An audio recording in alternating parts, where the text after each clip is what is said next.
Welcome to episode 35 of Truth or Trend, where Dr. Verzal and I take the time to look at those things that everybody's wondering. Is it good for them? Is it something that they should be adding to their lives? And we look at it from a scientific research basis, but we also look at it in terms of clinical experience, not just for him and for myself, but for all of the doctors out there that we work with, so that we can really bring a true answer to whether or not something is worth adding to your life, or is there something you actually need to be taking away from your life. And for all of you out there who watch this regularly, I have something I want to add to your life, and that is the brain of Donnie Yance. We're very, very lucky today. Unfortunately, Dr. Verzal, well, not unfortunately, but happily, Dr. Verzal is a newly minted grandpa today. So he's on his way to the hospital right now to go see the baby. So he's not going to be able to join us. But he wants to be a part of this as much as he can. So he will be commenting later. But Donnie Yance is somebody who I have found to be having so much experience and so much more. I mean, potentially more experience than myself and Dr. Verzal, that he's got this new perspective that I want to share with all of you. He's a clinical master herbalist, certified nutritionist, internationally recognized for his comprehensive knowledge and understanding of the healing properties of plants and nutrition. As a nutritionist, I was always nutrition first, and it took me a long time to truly embrace herbals. And that's why I'm super excited to have an herbal master here to be able to share some knowledge on that. He's got a practice in Ashland, Oregon, at the Maderi Center, where he uses his own integrative model known as the eclectic triphasic medical system. I want to learn more about that today, Donnie, which he's evolved over more than 20 years of successful patient care. There's so much more that I could say to introduce Donnie. And he, of course, is a musician as well. I can't leave that out. But thank you, Donnie, for being here. And thanks for taking the time to share with us some things. We had a great little discussion before we hit record. So I just want to open it up to you and ask you what's got you inspired today, and what if you have a minute to get people's attention, what's the first thing you want to share with them about herbals and how you heal people? Well, first of all, thank you for having me on. It's wonderful to be here, and I'm excited about every day. I think when you see your life unfold and you can imagine what a great moment in time we live in and how much we can influence each other to transform our lives, both in small ways and big ways. And for me, I just love every day. I embrace it fully. And my work is predominantly working with people to help them live a better, more fulfilling, more vibrant, and healthy life. And in the totality of what that means, in every way, what their life might mean for them spiritually, physically, intellectually, mentally, as they relate to themselves, as they relate to people around them, as they relate to nature, as they relate to the universe. And so the opportunity to help people live better lives, there's nothing more wonderful to be doing than that. I So couldn't agree I more. love I love life and I love what I do. So there you I, go. and I love that you're doing. And it was when I first learned about you and got the chance to meet with you, it really opened up a whole new part of my brain to the fact that there are so many people out there doing such wonderful things, and I want everybody to know about them. I'm very much about making sure people are aware of their options. You and I were talking about awareness, right? It's really Yes. about bringing people's awareness to what is missing from their lives that can really bring a whole new level of life to them. Uh, Mm. Now, I just want to jump into this really quick while I was still thinking about it. You mentioned that you do retreats, and I know this is totally off from what we talked about, but you started to talk about you're doing a retreat in Italy next year, and I love doing these retreats myself. As I was telling you, we're doing a sleep retreat in March in Texas. But can you tell us what happens at a retreat that you go on that you're facilitating for people? Well, if I go back in my life, I had this moment in time. I've been doing nutritional medicine and healthy medicine really basically from high school. When I was a junior in high school, I started working at a natural food store. So my love for this work is goes back like 50 years practically. So and then I took this sabbatical and first became a what's called third order or secular Franciscan. And then I entered into an Eastern Rite Ukrainian Franciscan monastery and lived there for 3 years. And one of the things that we did at the monastery was both give retreats, but also house other religious groups to be able to use the site that we lived on as a retreat center. So I really was able to at firsthand witness the impact a retreat can have on somebody. I mean, it's really amazing when people came for 3 days, 5 days, and then how when they first entered the retreat and then when they left, how wonderful it was for them to be, totally immersed in this kind of spiritual bath, that took place. And then I lived in Connecticut and I had a big practice in the East Coast. And I keep always wanting to evolve. So I never, everything I do is about a constant evolution and trying to find better and better ways to serve. And I had this notion that, oh, working with, people with chronic disease, particularly cancer, that's what I specialize in, that I wanted to influence their lives even more. So rather than just see them for an hour and a half, Mhm. and improve their lives the way I was doing, I said maybe my calling is to move to Ashland, Oregon, which is where I live now, which is a beautiful place, and do retreats here. And so I moved here 25 years ago and did a couple of retreats primarily for cancer patients. It was wonderful. But then my calling started to shift again. And I said, no, maybe I'm really called to change the paradigm of medicine and not kind of just give retreats. And so I developed what you mentioned before, the eclectic triphasic medical system, which is a mouthful. So we call that now Mediri care. So it's referred to as Mediri care. So that's what we referred to that. So it's a whole systems model. So I've been developing that. Then I've been trying to validate the beauty and the unbelievable effectiveness that that system as a whole can have, both on individuals and as healthcare as a whole. And then I opened up a school or an academy to teach that system of medicine. So my calling changed, but now, now I feel a rebirth of that calling to give retreats. And so this past June, I gave my first retreat, and it just so happens I gave it in Florence, Italy, and it was a 3 day retreat, and it went wonderfully. And I feel re-energized to be doing these retreats. So I'm going to be giving another one this time in Tropea, Italy, in September 18th. Actually, we just kind of finalized the date, and the 18th, and I think it's going to be 4 full days this time. Last in June it was 3 full days, and the title of the retreat was basically Keys to an Abundant, Balanced, and Graceful Life. So there was this paradox of health that we live in. So everyone's, says, likes to say we do mind, body, spirit medicine, right? Right. So I have changed that and say spirit, mind, body. Ah, So I preface everything with spirit because the idea of if we are spiritual beings, the potential that that spiritual self is an everlasting self exists. We want to understand that and believe that, even though there's no way to validate what that really means. It's the great mystery. right. But if we were to then see ourselves through the lens of spiritual health, and then what does that actually mean? It always means to do for the other.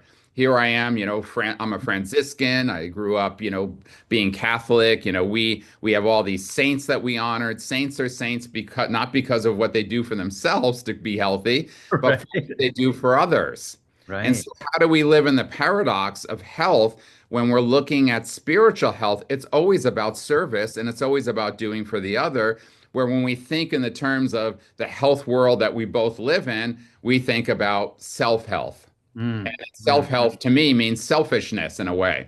So we're concentrating on I, me. So the word illness starts with the letter I. The word wellness starts with WE, Oh, we. I like that. I like that a lot. So, Okay. so there, so there you go. So it's very inclusive of everything. So Yeah. my whole message was that they can be one and the same. Mm. Here I am, 66. I'm healthy as I was when I was 25. I'm doing more than I ever did in my life. Have no ailments. Have never been to a doctor. Have never taken any medication for anything, not even an antibiotic for anything. So I'm not to say that there wouldn't be a reason to embrace that if I got hit by a Mack truck today.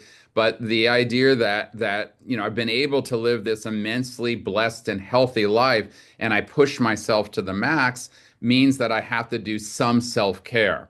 So Right. I validate as me, like my all my idols are martyrs, and so I validate self-care by saying, "Hey, Donnie, if you take good care of yourself, you can keep taking care of others, Mm. for a long time." So that was kind of the premise, Yeah.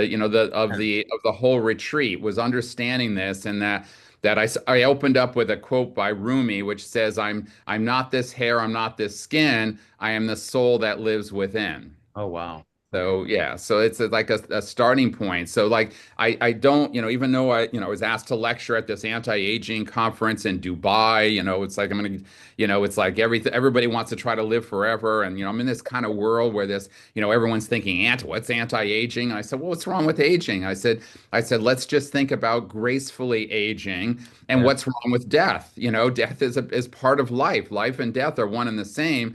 So it kind of goes back to like what you said, what am I excited about? I'm excited about life, whatever that has, whatever it presents. And I want to, rather than function in the world, respond in the world, and always respond in the most loving way possible. It was just the feast day of St. Francis this week, and I did my whole blog on patience. What does that mean to be patient? Oh, wow. Okay. Wow. Which is something that we need more awareness of too Yeah, these. so just a little bit more on the retreat. So the retreat Yeah. is kind of a combination of spiritual wellness and then an introduction to Madiri care and what that means in layman terms. And Yeah. so what is that, how do we understand unitive medicine? What does that mean? How Right. do we see everything in flux? One thing about life, everything is emotion, everything is moving. And then how do we understand medicine? We all have this kind of allopathic mind. Even when we're doing natural medicine, we still think allopathically. What am I doing for this ailment? What am I doing for that ailment? What's this working on? Oh, this herb treats that. This herb treats that. Rather than thinking that the best kind of medicine really is doing one of three things. It's building robustness from the root system outward. So we have building blocks to our health. What is the commonality of things that just help support our quote life force? And then what helps us auto-regulate better? Because the body is this governing energy that's trying to regulate everything. We've got antennas going everywhere. And how do we just support that network as a whole? And then how do we build efficiency? So if Mm. we're going to look really and say I'm doing truly natural medicine, those are the only things we should be doing. Making the body more efficient, getting it to auto-regulate, and building robustness in the systems or in the networks throughout the body. So that's kind of a new kind of way, and it's hard for us to understand this poetic way that the body works, this the rhythm and the beats to everything, and that we can align ourselves in this communicative way and support those systems as a whole rather than keep thinking this treatment model and then Right. applying language that is very much a functional language in terms of how medicine works or isolates work, and really start to think in a whole new light of how herbal medicine or food as medicine. I just submitted a book this week, a new book. I call it Food is Medicine: Applications in Prostate and Other Cancers. It's 500 pages long, Wow. about 1,600 citations, and it's only a book on food. It's not a book on any other piece of how to be healthy. And we got Wow. about 70 recipes in it. So What's the name of the book so we can it's read? right now, I mean, we'll see who I go with as a publisher, but right now I call it Food is Medicine: Okay. Applications in Prostate and Other Cancers. And then that's another big theme, thematic element of the retreats and kind of Madiri care is seeing these what I call six um, toolboxes working together. Our concept of oneness, our concept that things can synergize in this beautiful way. Even we're so brainwashed into thinking that conventional medicine is like just do that and that's it. Don't touch anything else. Don't do that. When all of the tools that we have and all these other toolboxes can really synergize and maximize some of some of the best of what we call conventional medicine. I'm not going to say standard of care medicine because I'm very much against standard of care medicine because I Right. feel like the system is completely broken that we work with, but that doesn't mean there isn't great medicines in the system. I just think the way they're applied is completely wrong. And so part of the paradigm of Madiri care is to fit conventional medicine into a whole systems model rather than the other way around. So Mm, here we have a model that's built on herbal botanical medicine. We have a model that's built on supplemental nutritional medicine, that's mm, built mm, on food as medicine, lifestyle as medicine, conventional medicine, and then spiritual care as this way of interweaving everything together. And spiritual care is always taking into consideration the wholeness of what it means to be human rather than mm. fractionating everything and reducing everything. Now you go to a doctor, all they do is send you to another doctor and say, Sure. oh, you need to see the specialist here, or you need to see that specialist. And all of a sudden, somebody's got five or six doctors, all of them dispensing medicine to the patient, not necessarily conversing.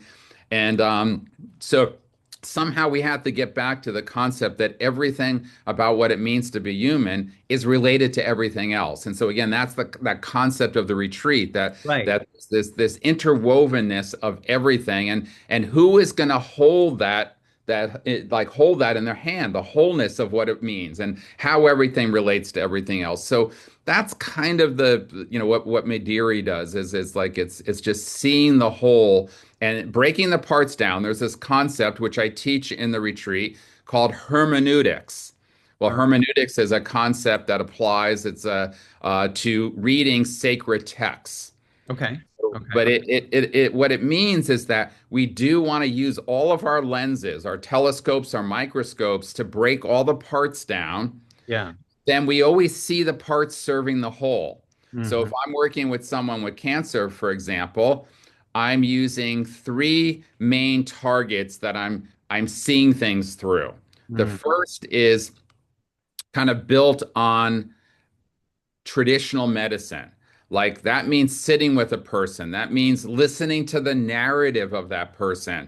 mhm. You tell me, Dustin, about your health. I want to know everything you can tell me about your health. I then want to observe you. I have questions for you to learn about who you are and how I can impact your health in that kind of more subjective, connected way. The second area we look at is all the laboratory tests that we would run on you and see Mm, you through that lens. mm. Like everything. Like I can Things talk that to you they for a can't week. tell you, right, in the Yeah. interview, the things that are unseen that you're going to try to. Yeah, I can talk to you for a week and get to know all these things, but I'm still not going to know what your vitamin D level is. So everything is a lens. So we're using Right. these different lenses, and the third lens is the etiology of the disease, or in cancer, we're really analyzing the nature or the intelligence of the cancer itself. And Mm, that can be done primarily by sophisticated pathology tests mm, looking at everything from growth factors to mutations to uh, anything that would be impacting proliferative index biomarkers. And then now you have liquid biopsies that now can ascertain a lot of that information without even looking at the tumor itself. So then we're seeing all these parts. Well, you have these mutations, these growth factors. It's where your cancer is. Then we have all the microenvironment factors, which is all the laboratory tests. And then we have the patient themselves. And so the simplest way to understand Madiri care is first and foremost, make the patient as healthy as possible. there you go. Absolutely. Health optimization is number one. Not chasing the Second, cancer. You're not chasing the yep, symptoms. nope, health optimization is one. Right. Okay. Second thing you're doing is at once you ascertain the microenvironment, you're then making that microenvironment the most optimal to health optimization, the least hospitable to disease or to cancer. And Right. then you're also looking at it through this perspective that cancer, people probably don't realize that cancer cannot harm you in any way until it is able to hijack the microenvironment. Mm. So then you can see with somebody with, particularly somebody with more advanced or more aggressive cancer, all of these biomarkers that have been hijacked by the cancer. Even a simple CBC, just looking at a CBC is so insightful. Yes, I You remember that article you wrote about the ratios of Yeah. the nutritional. Lymphocyte neutrophil ratio, Yeah. Yeah. platelet count, all Yeah. of these things are very great ways of understanding what's might be happening at at the molecular level. When we're looking at things, we're always looking at things through the molecular lens, the cellular lens, and then the organ system lens. So Wow. again, these are just different layers of seeing health. And because again, you go back, I'm a musician that I can hold a lot of information and not really get overwhelmed. For me, the more information I get, the better I am at what I'm doing. It's like I'm putting a puzzle together, and that's the way I see it. And this part teaches me this. Now I tweak it this way, tweak it that way. And a big chunk of the puzzle is easy to put together because again, it's about health optimization. But the rest of the puzzle is more difficult. You need to gather your clues and information. Everything you said, I 100% feel because I live in this space and I know exactly what you're talking about. And it really drives home the point of why a retreat is required to be able to bring all of this information to somebody because you can't give all that information to somebody in a half hour or an hour or a day, right? Because there's so many layers of what you're describing here. So for somebody out there who's listening, right, who is looking for options on cancer, who's looking for awareness to those other things that could be supporting their personal health instead of focusing on the cancer, what would be something, how could you quickly help that person have hope that they shouldn't be only listening to what is currently in the conventional model, right? How do you make that awareness to that person? Because there's a lot of noise out there, right? There's a lot of other people saying, no, this is the way you have to do it. This is, don't listen to those people who are outside of this. How do you connect with that person and bring them this little nugget of truth that opens the door to a different life? Well, you said one of the I think magic words is hope. And hope is not just philosophical; it's theological. So Mm, hope transcends. Optimism is kind of secular. Optimism is, well, if I do this, things are always going to work out in the worldly way for me, and if I trust God, then this will happen and that. But hope is the real thing. So hope is always, no matter what, things are going to work out just fine. And so I've had people walk into my office and have a week to live, and maybe that's all they live. I don't, know, but they'll walk out in a completely different state than when they walked in. yeah. So they're gonna be feeling really good no matter what. And that's kind of the thing. I have to find the buttons to press in every person. So when you go back to where do you start? Well, it's different from person to person, Dustin. So Uh, one person's very in their head, right? They're very intellectual. They've been on the internet, they're researching everything and da da da. What about this trendy thing, that trendy thing? This is what they're doing.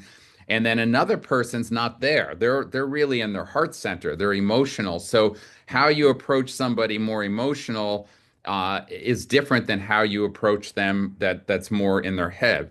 So, and I can meet people at any place that they're at and then bring them full circle to wherever I need to bring them. And that's kind of the art of medicine and the art of communication. And it starts with building trust. So how do we build trust? And who do you really trust? And why do you trust them? And so again, for me, I connect with people. I want people to know there's nobody that works harder than I do to get people well and keep them well. And I can provide, there's nobody that has a library of data as large as I have. When you look at like particularly cancer, I write monographs on every single nutrient, every botanical I use, how it relates to cancer, hundreds of pages. I have PowerPoints on every mechanism, every pathway. you can imagine. Every single drug, every experimental drug. I mean, there's nobody that works as hard as I do to understand all of the ways that somebody may or may not be supported. But I always start again with the core. I'm going to start with the things that I know are going to help somebody irregardless. So there's this structure, there's this root system to what we do. And by the way, cancer has a root system. So cancer, as people know cancer, that's only what we see. Mm, So mm, when someone says, "Oh, I've got cancer and I've had surgery and then I did chemo and now I don't have any cancer." Well, that's only the cancer we can see. Just like a tree. A tree, we can see the tree, but we all know the tree has roots, right? Cancer is mhm, the same way. So cancer has a root system and it's called the cancer stem cells. And those stem cells are not impacted by chemotherapy, radiation, or surgery. Matter of fact, most of those things redifferentiate the cancer stem cells to change themselves molecularly and become more virulent, more aggressive, and more resistant. mm. So we have to start to see that having what you think you should strive for, which is no evidence of disease, is not really necessarily the end game. There's only two parts to the end game that we do. Anything you do only should have two endings. Is what I'm doing helping me live better? Am I going to be healthier based on this? Or am I going to live longer? Those are the only two endpoints. And so when you look at data and you start to look through that things, well, I can't know for sure if this person adding radiation to their therapy is really going to help them live longer. We know radiation doesn't help people live better unless it's just palliative care to relieve some pain, which it can do in some cases. But otherwise, how do these things, and they all want, proof of natural medicine. There's not necessarily a lot of proof of the things that conventional medicine does leads to those final two endpoints. Right, So we right, have to keep looking at things through that. And we know, like going back to the first thing is health optimization. Over and over and over again, research says that the more robust the person, the longer and the better they live. right, right. And I every type of mean, cancer, doesn't matter, because 40% of cancer patients die of wasting syndrome. They die of a cachexic state. mm, And so we know cancer causes cachexia. right, We know that chemotherapy causes cachexia. Surgery accentuates cachexia. Radiation causes cachexia. A lot of the other drugs people are on, like even statins, are catabolic drugs. And so steroids, catabolic drugs. Everything is breaking the body down, yet nobody's saying, how do I build the body up? How do I build robustness? right. And sometimes they do, but it's too late when they do, when Sure. every patient, that should be the first thing that they do. Not that, oh, though I have kids, no matter what, like even if you don't have a disease, it's like, how do I maintain a robust state? Right, Knowing that this concept of anabolic catabolic is going to shift where even just aging alone is a catabolic. Aging is catabolic. We're basically are breaking down processes, are in relationship to our building up processes, is now no longer are we able to build back up in relationship to break down. Now we're breaking down every day a little bit more and our to the ratio of our building up. And that's why when you look at elderly people, they're frail and weak even if they're alive. And so for me, I put a lot of emphasis on that concept right from the get-go. So every patient gets a smoothie. They often get a medicinal soup they're doing. They mm, get certain plants, adaptogens, anabolic herbs, um, nutrients that really make them healthy and strong. So that's again, everybody and anybody can do that. That's how I treat my own health.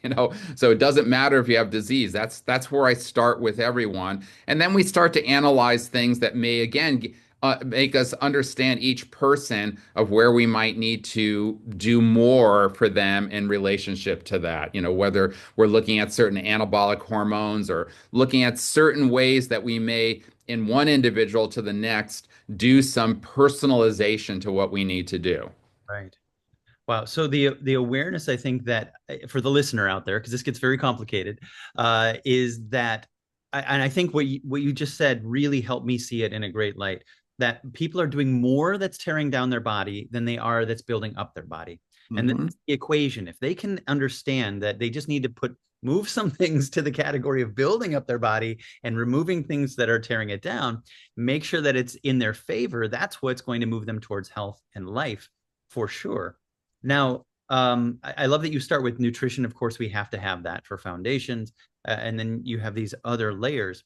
For again, for the person out there who maybe isn't going to be able to come to your retreats or doesn't have the means to come see us, what would be something that you would advise them to do to help them understand that they can start to rebuild their body? And where would you start with that? Like, what foods do you find are most missing that people need to bring back to themselves?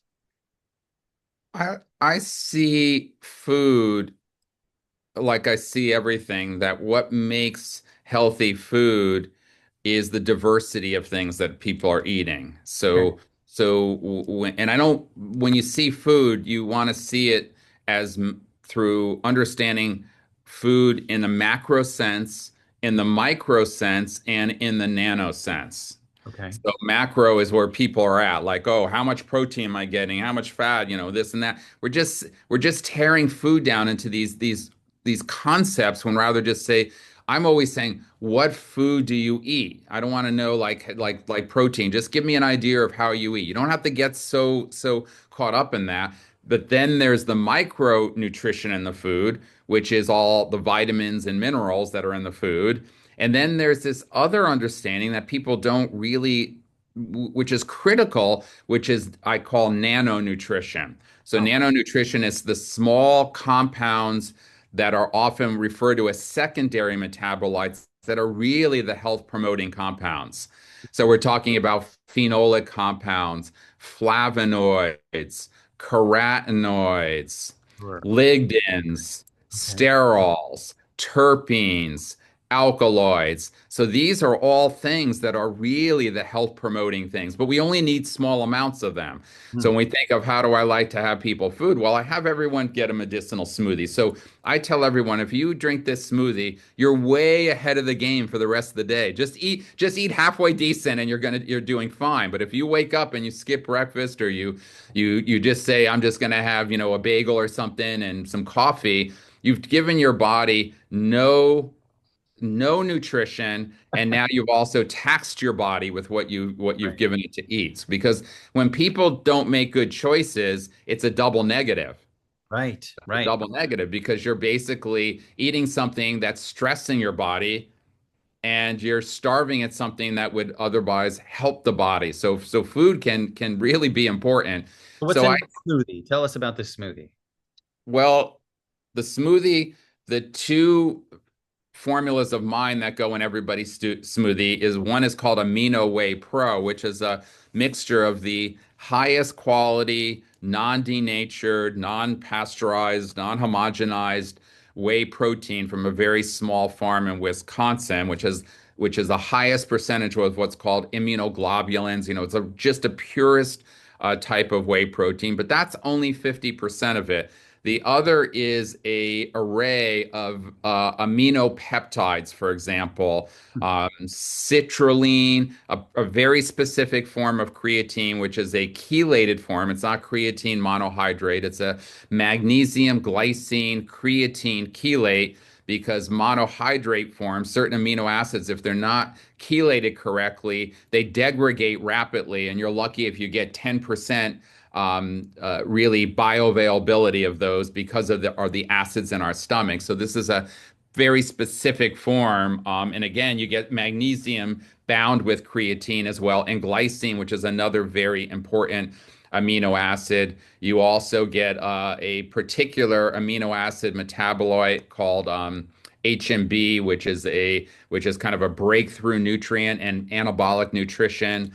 And then there's some glutamine as well and some FOSs. And so there is this one nutritional powerhouse that goes in. And then there's one called Enliven, which is all of the, lack of a better word, quote unquote, super greens and very specific fruits and vegetables that I pick out, all organic and a lot of things that people would not normally even get in their diet. Certain fruits, things like lycium berries, certain things that I really love that I think give people some critical nano nutrition. So you get this super kind of green fruit combination, and you get this kind of amino acid nutritional nutrient powders that go in a smoothie, which I normally have people put in some type of cultured dairy, that it could be goat, sheep, coconut, or cow milk dairy, and that would be a kefir or a yogurt that would go in there. Raw coconut water goes in there. There's one called Harmless Harvest, which is you have to get in the refrigerator because, again, if you over pasteurize and homogenize sub things like coconut water, you're losing a lot of the benefits. So that's true of a lot of food. So again, buying things that require refrigeration often they need to be refrigerated because they're less processed, and so that's normally something I would lean towards. So you get coconut water. And then from there, you can put some frozen fruits in, some ground flax seeds, maybe some custom powdered herb extracts. I'll also put in there on top of that sometimes some coconut milk powder as well. I want it ends out tasting delicious and being super healthy. And so I put a lot of strawberries and mangoes in mine frozen. That's kind of my go-to, but I mix it up. I think diversity is good. I put some goat kefir in. I put some coconut, yogurt in sometimes. So I try to keep it different. So for me, that's how I start my day out. So I don't tell any patient to do something that I'm not doing myself. So Right. I'll start with that too. I said, this is what I do. So I cannot tell someone do this if I'm not willing to do it myself. So that's a great way to start the day. And combine that with, say, an adaptogenic formula. I lean for myself mostly towards Power Adapt, but we have Power Adapt and Vital Adapt, and these are kind of the starting points for anyone and everyone that I give. And so from that point on, now I start to maybe individualize things. Hmm. Okay. Wow. Okay. That's Mhm. that's truly holistic. I mean, there's so much in there. And I love that it's a small farm in Wisconsin. It always seems to come back to that for me. Yeah. Now, what you've said so many things, and I just want to be able to make sure that we're repeating those things for people listening that they can take away from this. But one hmm thing was this creatine monohydrate. That's a really big trend right now. A lot of people thinking creatine monohydrate is the answer, right, for the brain and the answer for people who can't get enough sleep. So you said something about how people, not everybody can process that. Why would that be? And what should they be doing instead of a creatine monohydrate? Well, the trouble with creatine monohydrate, and it's not really a trouble, you have to take pretty high dosages to get a little bit into the system. Mm, okay. So why do that when you can create a form? And then one of the problems is if you take too much creatine, you need to have magnesium with it. And so there's a relationship between creatine and magnesium and how your muscles work in the body. So Albion Lab, which is the raw material maker of creatine, Magna Power, it's called, is the one that we use because the way it's processed, it doesn't what's called degradate in the body rapidly. So when we put things in our body, some things work only in this very tight pH.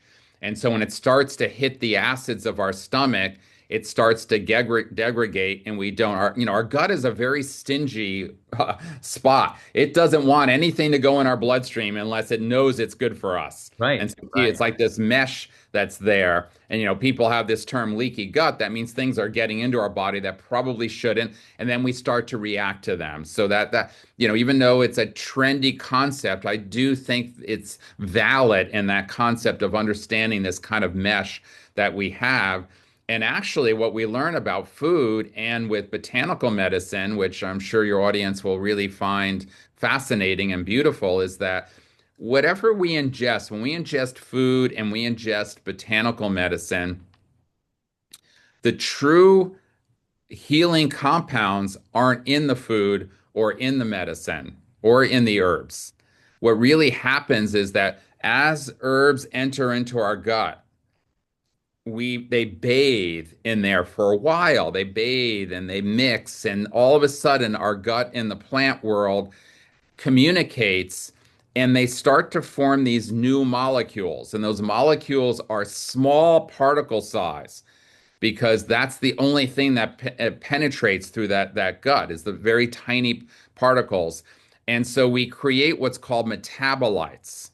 Mm-hmm. And so whenever you then take and isolate and inject it in, whatever you inject, you're not doing anything that emulates how medicine naturally works in the body. There's a way, people all say, oh, I need to get I'm injecting this in because, it's this concept, poor bioavailability of certain things like curcumin, and then certain companies try to sell their product. You're not supposed to have curcumin in your body. It Mm. needs to metabolize into at least 12 different compounds. And Wow. those compounds are the ones that add all the medicine to our bodies, not curcumin. And matter of fact, there's some authorities now, some scientists that believe seeing curcumin in your bloodstream means that that's not good to see. We don't want to see it. We want to see these metabolites. And so that comes to be true across the board. You take a food like soy. So soy foods, people say, well, soy has genistein in it, which is the main isoflavone in soy. And then we've done research on genistein, lots of positive research, some negative research, and we try to equate that to eating traditional soy foods. That has nothing to do with eating a soy food because genistein's not supposed to be in our body. Genistein transforms into a compound called equal. And equal is what has all the medicinal value, not genistein. Wow. And one of the reasons why Asians do a little bit better on traditional soy food than, say, European people is because they have a different gut microbiome Mm. than people that are European do. And their microbiome are better equal makers. So Okay. they make equal a little bit better. But we all have, our that people don't realize that two-thirds of our gut microbiome are unique to the individual. Only about one-third do we share in common. And what makes a good gut healthy is diversity. So Right. what makes a good diet, again, going back to diet, is diversity. How diverse is your diet? You want to have, you want your diet to be 80-85%, generally speaking, plant-based. Mm. So that gives you a little bit of wiggle worm, 15%, 20% to eat, other things, whether you eat, I'm pescatarian, so I don't eat meat, but I eat fish and I eat dairy and I eat eggs. And so that 15%, 20%, I say there's a little bit of window because if you're really physically active and trying to put on mass, you're an athlete, you need to have a little bit more of that food, generally speaking, than not. You need to have a little bit higher kind of quality protein food as opposed to somebody that's more sedentary that doesn't need that. But that general rule is a good rule to start, as a starting point for people. And then you want your plant food to be diverse, a mixture of whole grains and potatoes and legumes and fruits and vegetables and everything that's in that plant-based. Some raw food, some cooked food. People that are doing fanatic things, the body doesn't really love to go on these kind of more radical kind of fanatical diets. And raw foods, you don't take like fully mature kale and broccoli and try to eat it raw. It's just even tomatoes, you get a lot more lycopene when you eat tomato sauce than you do raw tomatoes, but putting olive oil on tomatoes brings out, because the fat in the olive oil really increases the benefits of the tomato. And so naturally, the way people have figured out how to combine foods makes a lot of sense scientifically. So Mm. that's why you went back in the beginning when I look at the thematic elements of Madiri care. We start with wisdom. Wisdom comes from tradition. Mm, Wisdom comes from the elders. And we're kind of missing the boat on the importance of wisdom. Wisdom is ancient. If some culture did something for 1,000 or 2,000 years, I'm going to trust that that's good for them, for the mm, most part. mm, Then we match wisdom, and same when we look at herbal medicine. We don't, we look at the oldest, most beautiful systems of herbal medicine. We have traditional Chinese medicine and then Ayurvedic medicine. And what did they learn is that giving herbal medicine is much like eating a really good diet. That people do best with formulations and not with isolates or even single herbs or single foods. So then we move from ancient wisdom to modern science, knowledge. But knowledge always serves wisdom. The greatest mind of modern times, Albert Einstein says, the intuitive gift is sacred. The rational mind is the humble servant. The intuitive mind is the sacred. okay. So we Okay. now live in a world that's abandoned the gift, the sacred gift, which is our intuition, which is our ancient wisdom, and now we only serve knowledge when knowledge is supposed to serve wisdom. And Wow. then the third piece of Madiri care is common sense and logic. Here it is, somebody on their deathbed and they're in the hospital. Does it make sense for them to have a surgery? They're not going to live but a few more days. And this stuff happens all the time, all the time. They do things that don't make any sense when someone, can't die in dignity. Mm, And then it doesn't. So common sense and logic. The fourth I like to call kind of a musicality, musicality to things like really like having that musical mind because the musical mind uses every part of the brain, mm, so it's firing, and it's a mind that needs to be listening in both externally and internally. So you need to be listening to every aspect of your being, yet at the same time you're listening to somebody you're sitting with and you're extrapolating everything that they want to say, and you're conversing with them as well, yet your mind's going with, what do I want to do, what do I need to write, so that musical kind ofness is a big component as well. And then I like to say prayer and love is the final, because that's really what really heals is love. And so we live in a world where our medicine paradigm is based in fear, not based in love.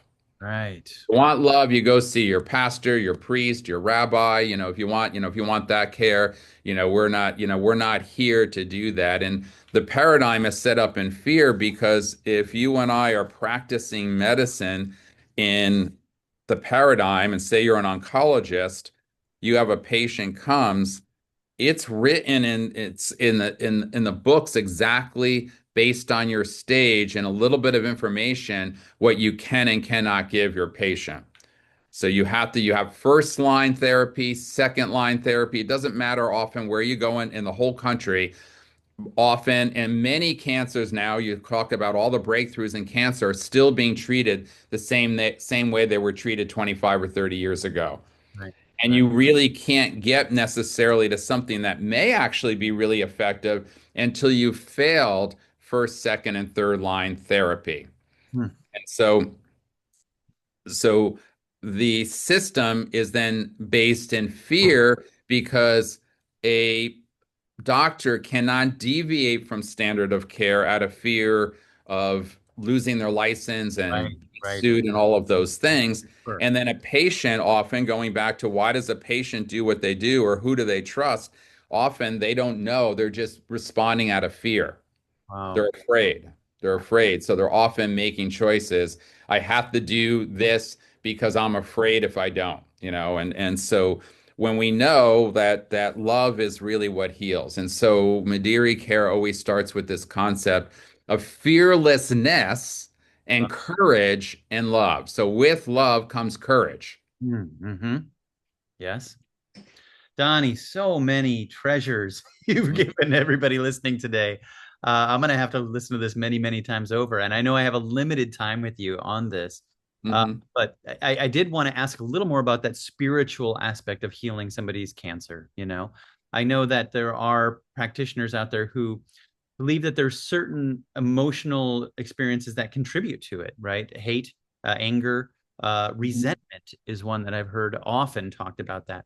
How do you help that person um, change the space in their heart to create more love instead and replace some of these emotions that are contributing to their sick illness as well?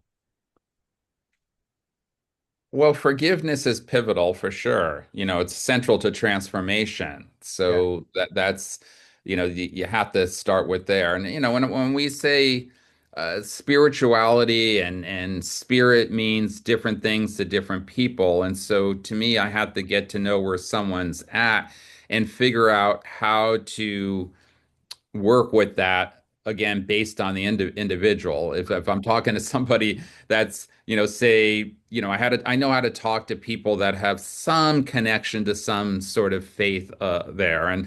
And religion is usually based in a belief system. Faith is a personal connection. Mm, Faith is when your heart has been transformed, and but a belief system is like, I'm Catholic, so I have certain belief systems based on that. But at some point you come to, and not to say that the two are necessarily mutual, they can be mutually the same. For me, they are, but I have this global understanding, this, entering the great mystery. I mean, everyone can at least say that I don't fully know. It's a great mystery to whatever who we are as far as our personal soul and how that soul relates to this to spirit. So mm, we have our own autonomy as individuals, and what does that mean? Why am I here? What is my purpose? Because we want to understand that. We want to unpack that. right. And then how do we relate to the great concept of oneness? So we Mm, have our own autonomy as an individual, and then we have this concept that we're all part of the universe and that everything matters. And so one of my things that I do for people is I will ask them to spend some time in quiet and focus on laying on their deathbed. mm, So I said, think of yourself and at that point and how you think of your life now. You know that as we know it, the life is changing now. We're going into this other state of being that we don't really know. And so, but if we believe how we live our life matters, you know, you don't want to be sitting there and wishing that you did a whole bunch of things differently. And so you want to be able to be comfortable with that time and say that I did the best I can to be the best version of myself, which really distills down to simple. I don't care if you don't believe anything. I hope that you believe that bringing love and goodness to the world actually matters and that that's a good starting point. If ultimately that's to me the ultimate embrace of life is how do we and our own autonomy, our own authentic self, because that's the first thing we have to realize is that I need to look in the mirror and see myself and not see somebody else. Love that person and understand that person has a gift to the world that nobody else has ever had and nobody else ever will, and what is that gift and how do I maximize that, and so that's what I want people to reflect on. And so yeah, that's what I do. Well, thank you. I thank you for sharing your time with us. Thank you for sharing your wisdom and the knowledge that is with that as well. Um, Thank you. there's so much here for so many people, and I think the greatest thing that I hope people take away from this is hope, and knowing that there's so much more that you can do to make yourself healthier and have a more fulfilled experience in life. And I love that you transcend just this physical experience, right? This ability to really live life at every level that we possibly can to its maximum. And Mhm. you've done so much for the world, Donnie. I'm grateful. I'm really grateful for your time and for all that you're doing. And I really hope to attend one of your retreats one of these days. Oh, wonderful. I would love it. That would Okay. be great. That would be great. And next time we'll talk about your talk on sleep, because going back to that anabolic catabolic, when you say, well, what's one of the critical things? Well, everything happens. People think when you sleep that nothing happens, when the opposite is true. Right. It's a whole other thing that happens in our body when we sleep, which is we primarily detoxify and we primarily regenerate our bodies. That's what happens when we sleep. Everything restores. Yes. Yeah. That's why we have I have a whole retreat coming up dedicated to maximizing that. And you had said so many profound things before we started. I wish I would have started recording, but yes, definitely we will talk more. I look forward to it. Hopefully we'll find a time. I know that your schedule is very, very full because there's a lot of people in need of what you have in Yeah. the world. So I Yes. want to be respectful of that and make sure you get out there and give it to everybody else as well. So Thank you. Thank yes. you for having me. Thank you. Thank you. Thank you. All right. Take care.